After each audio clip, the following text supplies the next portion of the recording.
They was started at like on the time button. And then, Countdown.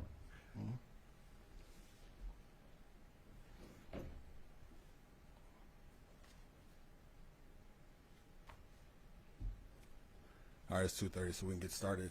First and foremost, today I would like to start off by thanking our officers and detectives and dispatchers and record staff. The work that they do, sometimes is thankless when we're having to deal with issues like I'm going to be discussing today. I'm a father. I got an 8 and an 11-year-old kid. My kid just started middle school here, so this one kind of strikes a chord with me. But today I just want, as I discuss what took place, I just really want everyone really to give the victims as much privacy as they possibly can, because this is not about them. They've gone through enough. So I'm going to explain what happened. Earlier this month, multiple victims showed up to the Bloomington Police Department to report that they were assaulted sexually. They stated that they were assaulted over 100 times for a period that spanned about 8 years. All of the assaults took place at a residence here in Bloomington, and when these assaults started, they were 10 and 11 years old. The suspect in this case, who I'm going to talk about in a second, took the innocence away from from the victims here. And just imagine now the victims are going through therapy. And just imagine now you're going through therapy and the person that assaulted you is out here living their best life. And they're going through therapy and they get up enough courage to confront him. And when they confront him, he says something to the effect of, "Next time I'm going to tighten my belt and keep my pants on." Well, Mr. Anderson Bertsch, 28, of Richfield, gym teacher. I'm going to do him better. We're going to give him a pair of shorts.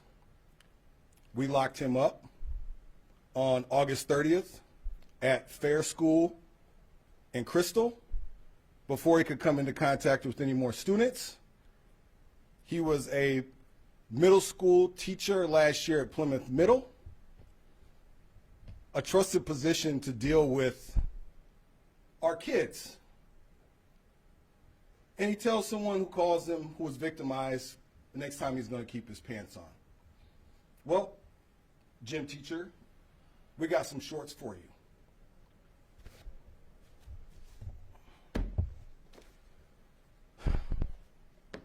I feel really bad for the victims in this case, and as a parent, I'd have the same question. Are there more victims? Right now, we don't have any information to indicate that there's more victims, but we can't be sure. So if you think that this person, Mr. Matthew Anderson Bertsch, may have assaulted one of your kids, you can call us here at the Bloomington Police Department, 952-563-4900, or you can call your local police department and we can assure you that we can get you in touch with the resources that you may need. For the parents out there, I do want to talk about the ZeroAbuseProject.org, which was started after Jacob Wetterling. So that's a resource available to people should they want to choose to talk to other kids about these types of assault. Understand me when I tell you, in this police department, our officers, our detectives, our record staffs, our dispatchers, from me on down, our focus is on victims. And when you victimize people in our city,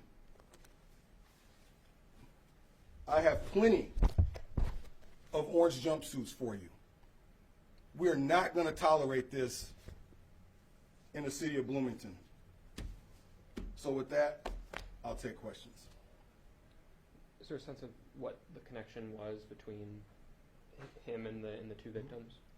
So for me, I'm going to protect the victims here, but that information, some of that stuff's in the complaint, but yeah, it's really, when someone takes someone's innocence, for them to come forward is really courageous, especially after it's taken place over a period of years. So I'm going to do everything I can to protect the identity of the victims. How far back did those this abuse start? So it was over a period of 8 years, so I think between like 2013 and finally coming to an end in 2019 with the victims in this case. Okay, so there's no sense in the last couple of years that they were involved in it? With these victims, yes. I believe the case came to you earlier this month. What Yes. went into the process between now and then to get him Yes. arrested? So obviously, so the question was, when we took this report, what took place between now or then and the time to get him locked up? Our detectives had to do their due diligence with the investigation. And like I said, our detectives are the best at what they do. And obviously, when you're dealing with someone who is in a sensitive position with kids, we want to make sure that all our I's and T's are dotted. And our investigators, God bless them, who deal with people like this, who commit these acts, they know what they're doing, and we need to give them time to do their work.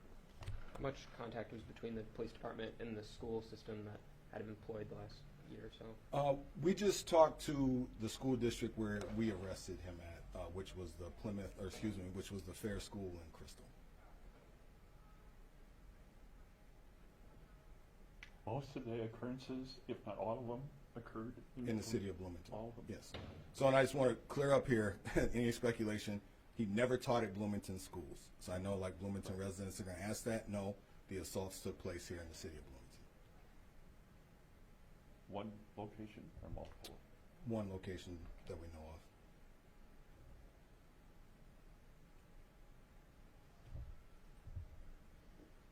Any other questions? Thank you guys. Oh, go ahead. Do you have the history of where he did teach during those years? So what I have right now before me is he was a teacher. This year he was scheduled to teach at the Fair School in Plymouth.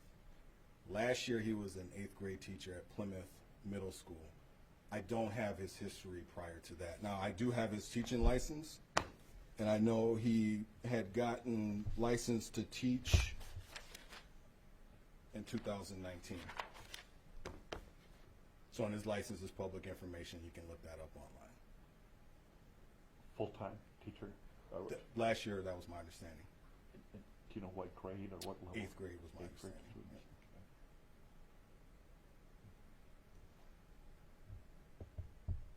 Any other questions? Thank you. And I mean, I would just implore everybody, the victims, let's do what we can to keep not re-traumatizing them. This takes a lot, and I just pray that God restores everything that was taken from them. But let's do our due diligence in trying to protect their identities as much as possible. Thank you for coming out.